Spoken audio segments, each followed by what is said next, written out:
Então, nesse exemplo aqui, o que nós temos é que a saída do sistema, a saída y de t, é dada por essa integral aqui, que se assemelha muito à convolução, obviamente.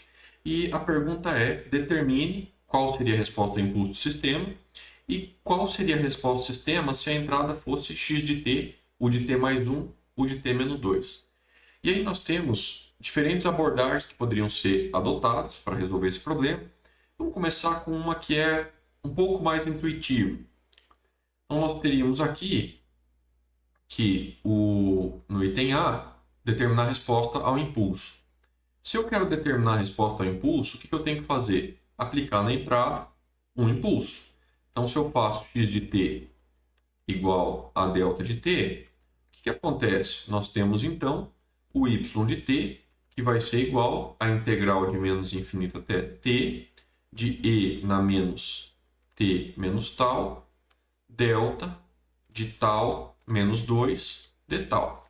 Vamos pensar em fazer uma troca de variáveis aqui para deixar isso de uma forma que fique mais intuitiva. Então, vamos chamar isso aqui de tal linha. Então, eu teria que d tal linha, d tal, é igual a 1, logo, d tal linha é igual a d tal. Nós temos também que o tal, ele é, em um certo momento, menos infinito. O tal linha, portanto, vai ser também menos infinito. Seria menos 2, menos infinito. No outro momento, o tal, ele vale t, logo, o tal linha vai ser t menos 2. Então, com isso, eu consigo já fazer uma troca de variáveis aqui, né? Então, eu teria que o meu y de t seria a integral de menos infinito até t menos 2, e de menos t menos tal linha menos 2, delta de tal linha de tal linha. Agora, a gente precisa avaliar um pouquinho o que acontece aqui, né? Veja que nós estamos integrando em tal linha é o argumento do impulso, e o limite superior de integração é t menos 2. Então, o que eu quero destacar aqui? Vamos observar o que acontece quando eu estiver integrando e o t for menor do que 2, ou quando o t for maior ou igual a 2. Se o t é menor do que 2, esse limite superior de integração ele vai ser um valor menor do que zero. Logo, essa integral ela vai ser de menos infinito até zero menos, por exemplo, até algo menor do que zero. Nesse intervalo, o impulso ele não ocorre, ou seja, a função impulso vai retornar zero.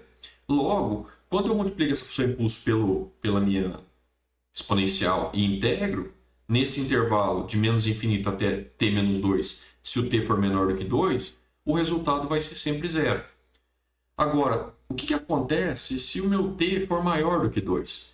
Se o t for maior do que 2, esse cara aqui ele é maior do que zero. Logo, esse impulso aqui, em algum dado momento, vai acontecer. Que momento? Quando o tal for zero. Nesse momento que o tal for zero, o impulso vale 1. A hora que eu resolvo essa integral, eu tenho como resultado e na menos tal, e na menos t, menos 2. Então, eu teria e na menos t menos 2, porque no momento que o impulso ocorre é o momento onde o tal assume o valor zero. Logo, basta eu avaliar essa função no instante de tempo zero. Disso aqui, o que eu consigo concluir? Eu consigo concluir, portanto, que se eu aplico o impulso na entrada, o que sai é a resposta ao impulso, e como resultado disso, eu tenho, portanto, e na menos t menos 2, u de t menos 2. Essa poderia ser considerada a primeira abordagem para resolver o problema. Aplica o impulso na entrada, faz a manipulação algébrica e tenta interpretar o que você está enxergando ali, né? Como que você poderia determinar a saída. Uma outra abordagem possível seria utilizando uma manipulação algébrica para colocar isso no formato da convolução. E aí a gente consegue, por inspeção, identificar. Vamos tentar fazer isso agora também. Então vamos olhar aqui o seguinte. Ó. Isso aqui se parece muito com a integral de convolução. Então seria a integral de menos infinito até mais infinito, de x de tal, h de t menos tal, de tal. Então, as duas expressões se parecem. O que acontece? Na expressão da convolução, nós temos aqui tal, e na expressão que nós estamos trabalhando, nós temos tal menos 2. Precisamos fazer algum tipo de manipulação de tal forma que sobre só ali o tal. Então, para isso, mesmo raciocínio. Troca de variáveis. Chamamos isso aqui de tal linha. Então, de tal linha, de tal é 1, logo, de tal linha igual a de tal. Tal linha, quando tal for menos infinito, eu tenho então que o meu tal linha vai ser também menos infinito. E quando tal for t, nós temos que o tal linha vai ser igual a t menos 2. Logo, posso fazer a troca de variáveis e eu tenho então y de t, integral de menos infinito até t menos 2, exponencial de menos t menos tal linha, menos 2, x de tal linha, de tal linha. Beleza. Agora, o que nós precisamos fazer? Nós precisamos de algum jeito para encaixar ali na expressão da convolução, nós precisamos se livrar desse cara que está aqui em cima, porque em cima deveria aparecer infinito. Nós já fizemos isso no caminho contrário, que é o quê? Manipular a expressão para ajustar os limites de integração. Agora tem que fazer o quê? Manipular a expressão para que no limite superior de integração apareça o infinito. E nós vimos isso já em outros momentos. Então, como que a gente poderia fazer isso? Trocando aquele limite superior de integração por uma função degrau. E na menos tal linha menos 2, u de t menos tal linha menos 2, repete o resto. X de tal linha, de tal linha. Observem aqui o seguinte, que essa função aqui ela é diferente de zero para t menos tal linha menos 2 maior ou igual a zero. Logo, o tal linha tem que ser menor do que t menos 2. Não é isso aqui que faria com que nós alterássemos o limite superior da integração? Logo, nós fizemos o caminho inverso para aparecer o limite superior ali. Agora, se eu comparo as duas expressões, ou seja, se eu comparo essa expressão que define a convolução com essa expressão que nós obtivemos da manipulação, o que a gente enxerga? O x de tal está aqui também, e o que multiplica o x de tal é, por definição, o meu h de t menos tal.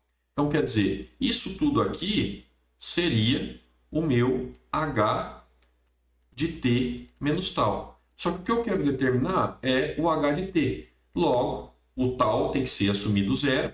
Então, o h de t seria e na menos t menos 2, u de t menos 2. Então, está aqui. Essa seria a segunda abordagem possível para determinar a resposta ao impulso do sistema, dada essa expressão que nos foi dada. Então, cabe só um pouco de manipulação e articulação algébrica ali para que a gente consiga chegar no resultado. Então, no item B, nos é pedido para determinar agora a saída do sistema para aquela entrada ali, o de t mais 1 menos o de t menos 2. Então, nós poderíamos usar a resposta do impulso que nós acabamos de determinar, usar a integral de convolução, tal como ela é definida, e fazer toda a manipulação. Só que isso incorreria em quê? Em usar um resultado que nós já obtivemos.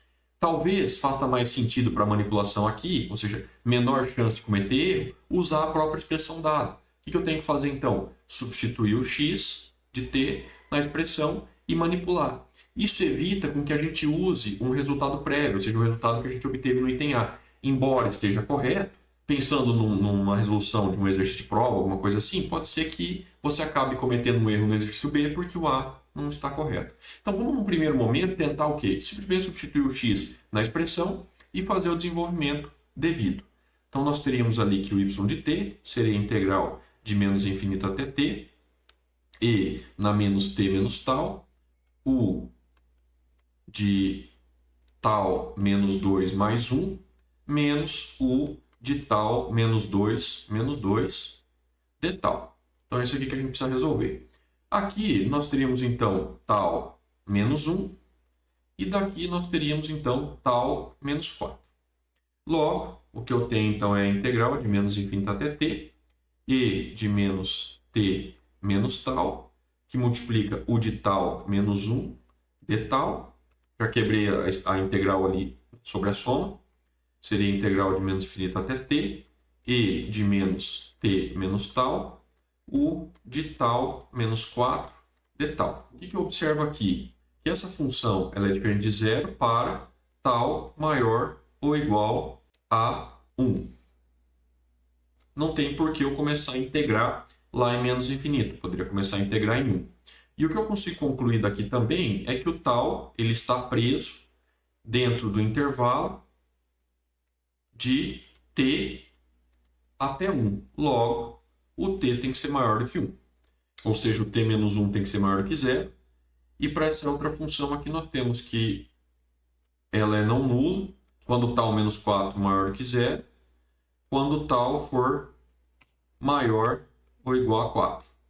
Logo, a gente consegue também observar que o tal está preso no intervalo de t até 4 e, portanto, o t tem que ser maior do que 4, ou seja, t menos 4 tem que ser maior do que 0. Eu começo a integrar aqui de 4 e vou até t.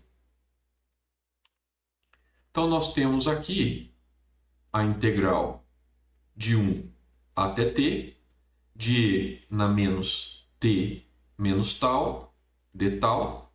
Isso aqui é válido quando t menos 1 for maior ou igual a 0. E isso aqui vai ser válido de 4 até t, e na menos t menos tal, de tal. E isso aqui é válido quando o t menos 4 for maior do que 0. Então, o que nós teríamos aqui seria e na menos t, que multiplica a integral de 1 até t, de e na tal, de tal, só que tudo é válido quando t menos 1 maior do que 0. E isso aqui nós teríamos e na menos t, integral de 4 até t, e na tal, de tal, e isso aqui é válido para t menos 4 maior ou igual a 0. Logo, o que nós teríamos aqui? E na menos t.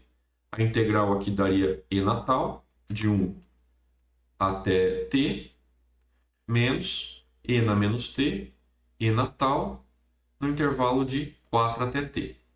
Esse primeiro termo vale quando t menos 1 for maior ou igual a 0, e esse segundo termo vale quando t menos 4 for maior ou igual a 0. Logo, o que nós vamos ter aqui? E na menos tal, que multiplica e na t, menos e na 1. Isso aqui para t menos 1 maior ou igual a 0. E aqui nós vamos ter e na menos t, e na t, menos e na 4. Isso aqui é válido quando t menos 4 for maior ou igual a 0. Poderíamos agora abrir isso aqui e trocar esses limites, ali, essas restrições de t menos 1 e t menos 4 maior que 0 pelas funções de grau. Então, nós teríamos aqui 1 menos e na menos t mais 1, u de t menos 1, menos 1 e na menos t mais 4, que multiplica u de t menos 4. Isso aqui poderia ser escrito ainda como sendo y de t é igual a 1 menos t menos 1, que multiplica u de t menos 1, menos 1 menos e na menos t menos 4, que multiplica u de t menos 4. E com isso, nós determinamos, portanto, a saída do sistema para aquela dada entrada. Então, isso aqui seria a primeira abordagem para resolver o problema. E a segunda abordagem que eu gostaria de discutir com vocês faz uso dessa expressão que nós temos aqui, lá naquela tabela 2.1 que eu comentei com um monte de pares de convolução. Então, o que nós fizemos? No item A, nós obtivemos a resposta ao impulso do sistema. A resposta ao impulso do sistema é dada por essa aqui. E a pergunta é, qual seria a resposta do sistema se a entrada fosse essa? Então, como que a gente poderia analisar isso? Então, y de t seria a convolução entre a entrada e a minha resposta ao impulso. O h de t ele vai ser convolvido com u de t mais 1 menos u de t menos 2. O h está nesse formato aqui que nós já determinamos. Nós acabamos de calcular isso no item A. Então, ele seria o quê? E na menos t menos 2 U de t menos 2. A convolução é uma operação distributiva sobre a soma, então eu poderia distribuir ali, daria convolução com U de t mais 1, menos E na menos t menos 2, U de t menos 2, convolvido com o outro termo aqui, U de t menos 2. O que eu fiz? Abri e utilizei da propriedade distributiva da convolução. O que nós temos aqui agora são dois termos para resolver. E aí eu gostaria de chamar a atenção para que vocês comparem esse termo aqui, ou seja, essa expressão que a gente quer calcular, com isso aqui que a gente encontra lá naquela tabela 2.1 do livro do Latte, na página 166. Então, observe, nós temos uma exponencial que multiplica um degrau convolvido com um degrau. Então, nós temos um degrau e uma exponencial que multiplica um degrau convolvido com o degrau. Então, o formato é exatamente o mesmo. O que nós temos aqui, então? Nós temos que essa convolução tem como resultado isso aqui. O que carece de ajustar? Ajustar os deslocamentos. Veja que nós temos um deslocamento de 2 na minha entrada e temos um avanço, temos um atraso de 2 na minha entrada e temos um avanço de 1 na resposta ao impulso. Logo, o resultado disso seria um atraso de 1, ou seja, um atraso de 2, um avanço de 1, resulta num atraso de 1. Logo, eu tenho então como resultado 1 menos E na menos t menos 1 vezes U de t menos 1 menos 1 menos E na menos... Aqui nós temos um atraso de 2 na entrada e um atraso de 2 no sistema. Logo, isso resulta num atraso de 4. Então, daria U de t menos 4, que multiplica U de t menos 4. Então, nós temos aqui a nossa resposta do sistema simplesmente explorando aqueles pares que já são dados lá no livro do Latte, que seria a nossa abordagem 2 para calcular a nossa integral. Poderíamos também pensar em substituir isso tudo na integral de convolução e ir manipulando, também seria perfeitamente possível. Mas o resultado é esse. Eu vou deixar aqui com vocês o desenvolvimento da abordagem 1, da abordagem 2 do item A, e vou também deixar o desenvolvimento da abordagem 1 e da abordagem 2 do item B. Então basta pausar o vídeo, faz ali o passo a passo, que eu acredito que vai ser bastante instrutivo. Agora, o que eu gostaria de discutir com vocês seria a relação entre a resposta ao impulso e a resposta ao degrau. E antes da gente passar adiante nesse ponto, eu gostaria só de relembrar vocês qual é a relação entre o impulso e o degrau. Nesse momento, acredito que vocês devem recordar do capítulo 1 que se eu derivo a função degrau, eu obtenho o impulso. Se eu integro o impulso, eu obtenho a função degrau. Então essa seria a relação entre as funções degrau e impulso. Isso se traduz também na resposta ao impulso e na resposta ao degrau. Da seguinte forma, se eu aplico na entrada do meu sistema um impulso unitário, eu observo na saída a resposta ao impulso. Se eu aplico na entrada um degrau unitário, ou seja, a função degrau, o que eu obtenho na saída é a resposta ao degrau. E a resposta ao degrau é dada pela convolução do degrau com a resposta ao impulso. Logo, se eu resolvo isso aqui, o que eu observo? Que basta integrar a minha resposta ao impulso, que eu obtenho, então, a resposta ao degrau. Analogamente, basta eu derivar a resposta ao degrau, que eu volto para a resposta ao impulso. Então, a relação impulso e degrau é ou a integral, se eu quero sair do impulso, da resposta ao impulso e ir para a resposta ao degrau, ou se eu tenho a resposta ao degrau e quero voltar para a resposta ao impulso, eu tenho que derivar a minha função. Então, seria basicamente isso, assim como no capítulo 1 a gente poderia fazer esse paralelo com as duas funções, degrau e impulso. Então, a pergunta que eu deixo aqui para vocês é: qual seria a resposta ao degrau dessa função que nós temos em tela? Bastaria para isso integrar essa função. Ou ainda convolver o h com a minha função degrau, onde não quer a resposta ao degrau. Então, a resposta ao degrau, ela usualmente é denotada por s. Então, nós temos s de t, seria a integral de menos infinito até mais infinito, de x de tal, h de t menos tal, de tal. Isso seria a integral de menos infinito até infinito de u de tal. Afinal de contas, a entrada tem que ser um degrau para a gente obter na saída a resposta ao degrau, convolvido com esse negócio aqui, 1 sobre RC, E na menos t menos tal sobre RC, U de t menos tal de tal. Basicamente é isso que eu tenho que resolver. Aqui, o que eu gostaria de fazer? Tirar proveito da propriedade comutativa da convolução. Se eu troco os termos, facilita a minha vida, né? Mas não necessariamente precisamos fazer isso. Então vamos seguindo. Nós temos aqui que essa função degrau ela é diferente de zero quando o tal for maior ou igual a zero. Logo, não tem sentido eu começar a integrar aqui em menos infinito. Basta começar a integrar em tal. Essa função aqui ela é diferente de zero quando t menos tal for maior do que zero, ou seja, quando tal for menor do que t. Logo, basta eu integrar aqui a função até t. Dessas duas relações, eu tiro então que o tal está preso entre t e zero. Logo, o t tem que ser maior do que zero. Então, o que nós temos aqui é a integral de 0 até t de 1 sobre RC, que é uma constante, poderia ser colocada em evidência, e na menos t menos tal sobre RC integrado em tal. Logo, o que nós vamos conseguir fazer aqui é 1 sobre RC e na menos t sobre RC, integral de 0 até t, de e na tal sobre RC, de tal. Isso aqui é válido para t maior ou igual a zero, isso aqui é válido para t maior ou igual a zero. Logo, o resto é eu integrar essa exponencial aqui.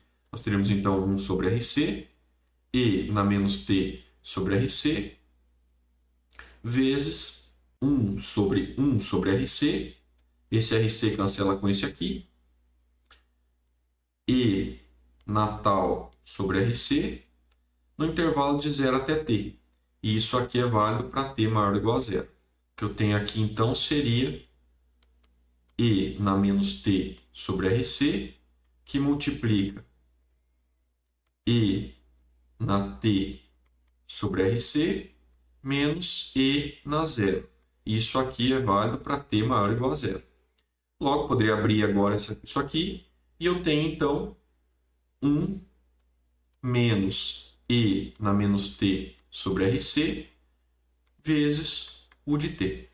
Então, essa seria a minha resposta, ou seja, seria o meu S de t, a minha resposta ao degrau para esse problema em questão. Dada a resposta ao degrau, e eu quero a resposta ao impulso, o que eu tenho que fazer? Derivar a resposta ao degrau. O que é importante só ter em mente? Para derivar a resposta ao degrau, tem que perceber aqui, tem que observar e tem que levar em conta que nós temos o produto de duas funções de t, e na menos t sobre RC, vezes u de t. Então tem que lembrar de usar a regra apropriada para fazer derivação. Então, a princípio é isso, né? Bateu com o que a gente tinha feito. Se você quiser conferir depois o passo a passo. Só para deixar claro, né, o que eu estava falando sobre a questão da derivação para recuperar a partir da resposta do degrau e voltar para a resposta do impulso, vamos usar esse exemplo ainda para verificar isso. Vamos pegar essa resposta do degrau. Se a gente quer obter a resposta ao impulso, a partir dela, o que nós temos que fazer? Derivar a função. Então, d dt, s de t. É isso que a gente viu nos slides. Então, o que nós temos aqui é que h de t seria a derivada em relação a t de 1 menos e na menos t sobre RC, vezes u de t. Nós teríamos que o h é a derivada em relação a t de u de t menos e na menos t sobre RC, u de t. A derivada é a operação linear também sobre a soma. Então, ela respeita a propriedade ali distributiva sobre a soma. Nós poderíamos, então, distribuir aqui du de t menos d dt e na menos t sobre RC, u de t. A derivada do degrau nós já conhecemos. A derivada do degrau é um impulso na origem.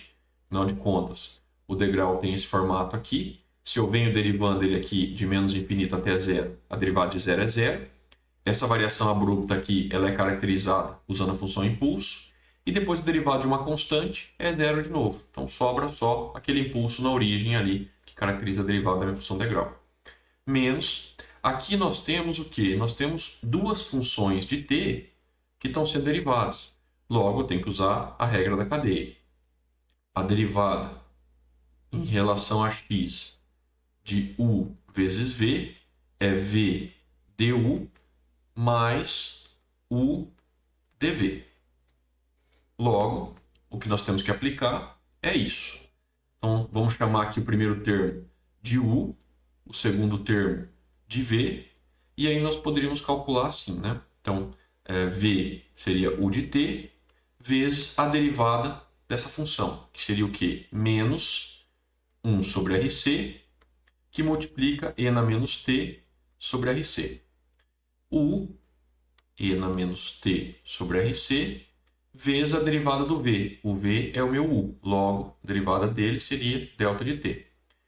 Essa função impulso ela é diferente de zero somente para t igual a zero. Logo, eu posso avaliar essa função aqui para t igual a zero. Quando eu faço t igual a zero, eu tenho exponencial de zero é 1. Sobra só o impulso. Então, o que eu teria aqui seria impulso menos. Aí, com esse menos aqui, fica mais. Então, ficaria mais 1 sobre RC. E na menos t sobre RC, U de t. Esse menos aqui com esse mais fica menos. Impulso de t. Esse impulso cancela com esse outro. Logo, eu tenho como resultado, então, que o h de t é 1 sobre RC e na menos t sobre RC, U de t. Ou seja, a partir da resposta ao degrau, eu consigo recuperar a resposta ao impulso derivando a resposta ao degrau.